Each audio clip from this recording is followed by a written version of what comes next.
አንዳንዴ ለምናደርገው ድርጊቶች እዚህ ሶሻል ሚዲያ ላይ ሌላ ሰው ይጠቃበታል ማለት ነው። በጣም ነው የሚጠቁት ልጆች። እውነት ለመናገር እናንተ እዚህ ላይ የምታደርጉት ለፎሎ ለላይክም ሊሆን ይችላል። እኔ እንጃ ወንታ እሲን አስረቲ ጎተኒኒ ነሞኒ ብራ ከሚደማ ማለፍ እንትን ማምነስል yeroo baay'ee of qofa jaalattan akkamitti yoo sitti tole yoo firiidamii qabaatte yoo akka barbaadde taate nama biraa yaadachuu hin dandeessanii jechuudha. Viidiyoo akkanaa kana yeroo baay'ee argaa. Viidiyoo akkanaa kana yeroo baay'ee hatanii nyaachuu maal jedhanii nyaachuu akkanatti nyaadhaa hataa nyaadhaa jechaan hin jettanii maal gochuu gochaan amma karaaktarii bakka ofii keessanii aktii hojjettanii karakteraan agarsiistanitti akka waan diraamaa iskiriptii isinitti kennanii dubbistanii diraamaa hojjettanitti namoota biraa baastanii kan saaxiltan namni beela'e tokko fudhatee nyaachuu danda'a garuu karaa seera qabeessanii as keessa namni akkana godhu hin jiru dhugaa dubbachuudhaaf yoo beela'een alatti yoo beela'eeyyuu kana hunda qaama isaa qullaa godhee of keessatti gadi guuree waan hin taane maaliif hojjettan የማይሆን ድርጊት ለምንድን ነው የምታደርጉት? ለምንድን ነው እናንተ ራሳችሁን ብቻ ሚዲያ ሶሻል ሚዲያ ላይ የምታደርጉት? ራሳችሁን ብቻ እንዳላችሁ ሶሻል ሚዲያ ላይ የራሳችሁ ብቻ ቤት ለምንድን ነው የምታደርጉት እንዴ? ሶሻል ሚዲያ ማለት እኮ የዓለም ገበያ ማለት ነው እንዴ? ሰው ያየኛል ምን ይለኛል አትሉም እንዴ? ነው ብራት ያደኒ ጆሌ ብራት ያደኒ ጆሌ ከኛ ኦሮሞቱ ባይ ያርጋል እስንፍ ያው it is funny or akka ta'a wayititti ilaaluu dandeecha. Garuu waan guddaa waan miidhaa qabu namoota biraatiif hin godhina. Isiniinan jira namoonni baay'een madaamonni baay'een sooshaal miidiyaa nu caalaa fayyadamu. Gaafa fayyadaman ni argu. Itoophiyaan akkana gooti jedhu. Amma ishiin kun I think kan baataa walitti I don't know.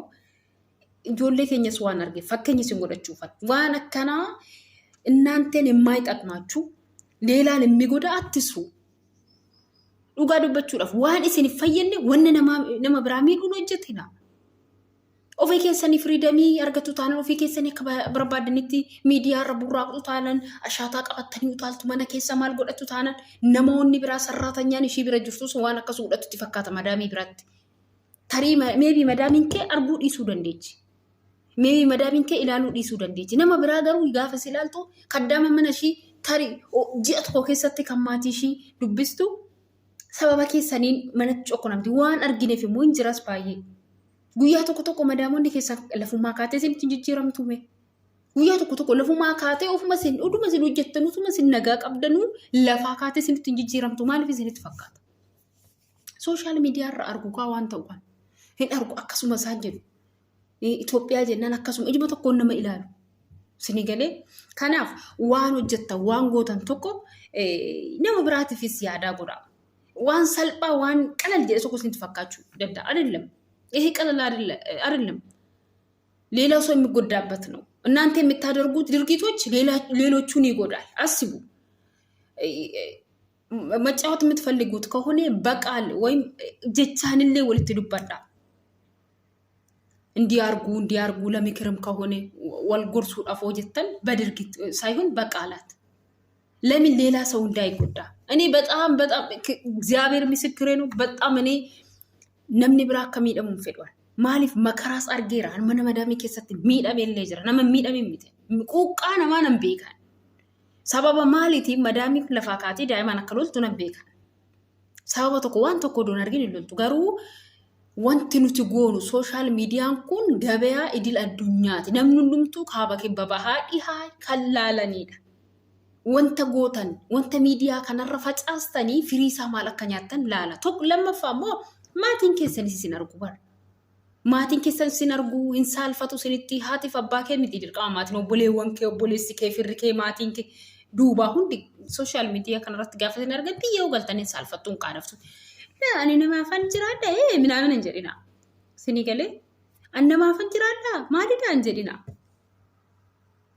akka sodoon taane safuuf safeeffata ofirratti qabaa hin jedha ስለዚህ የማይሆን ነገር የማይደረግ ነገር አታድርጉ obboleetti keenya waaqayyoon dhugaa siyaa dubbisu dhugaa kee dubbattee dhugaa dubbachuu fi waanuma jiru dubbatte waanuma ijoollee keenya irra deemaa jiru waan miidiyaa irratti hin tolle dubbattee jechuudha. Dhugaa wanta akkanaa kun nuuf hin barbaachisu barumsas nuuf hin ta'u ijoollee dhufaniifis ijoollee duraan dhufaniifis ijoollee amma dhufaniifillee barumsa nuuf ta'u kun ijoollee keessattuu haaraa dhufanii dogongora guddaadha jechuudha. Maaliif kun beela'aniitillee miti miidiyaadhaaf fooloodhaaf miidiyaadhaa ofiin beekamtee argachuudhaaf wantoota akkasii sana hojjetan garuu irraa of eeggadhaa isin jedha obboloota koonillee hanga danda'ametti jechuudha.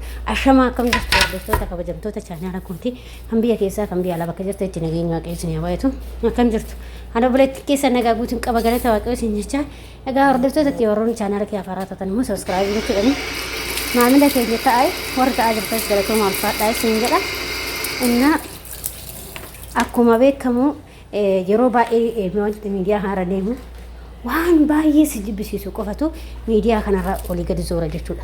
Amma obboleettiin keenya kun waan gaarii hin goone dhugaa dubbachuu fi waan nyaata jedhamu malee hillaaja arabaa keessaa wuurtee kafana keessa naqattee teechee miidiyaa waraabuu ishee gaafa argan maal akka isaan jedhan hunduma keenya hattuudha nuun jedhu Itoophiyaa hattuudha jedhanii maqaa keenya nu balleessuu walitti qabanii jechuudha.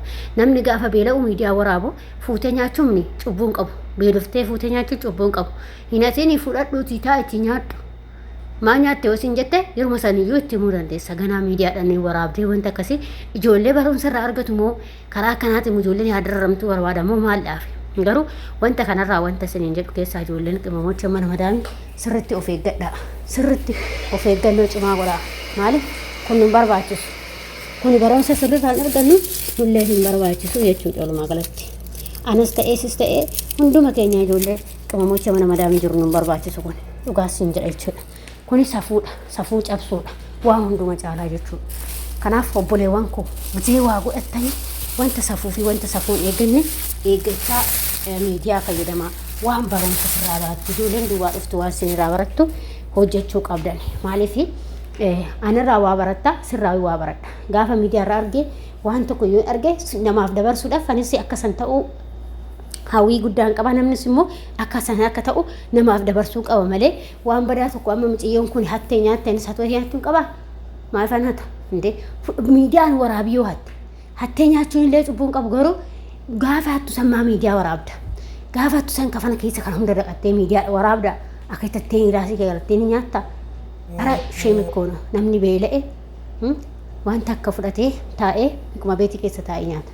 Yoo itti dhufti isaa dhuftu kovidansi keessa deeggattanii jechuudha. Kanaaf wanta hin taane wanta fakkaanne fakkeessinaati maqaan nu nyaatina keessattuu ijoollee Itoophiyaa teenya maqaan balleessinaa.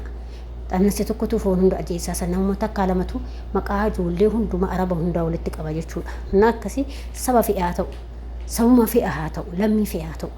Inni shakaalota jedhan hunduma keenya walitti nu qaban jechuudha. Kana wanta akkanaa kun barumsa ijoollee keenya hin ta'a jedhee fudhadhu akka kootitti. Dhugaa waaqanu ana kanaa kana ofirraa balleessaa.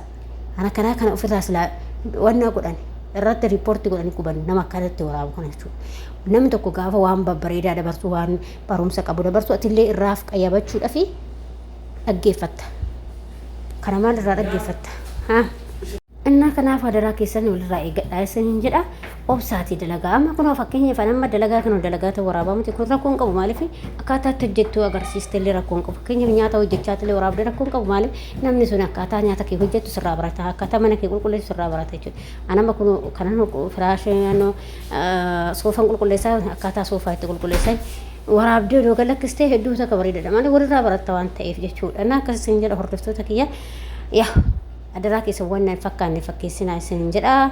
Kuni dhaamsa kooti warroonni chaanaal kee afuma waraabaa taata sabiskiraayib gochuun maamila ta'aa warra ta'aa jirtan galatuma alfaadhaa waaqessinaa eebbisuu hanga viidiyoo biraa walitti deemutti viidiyoo kanaan turtii gaarii.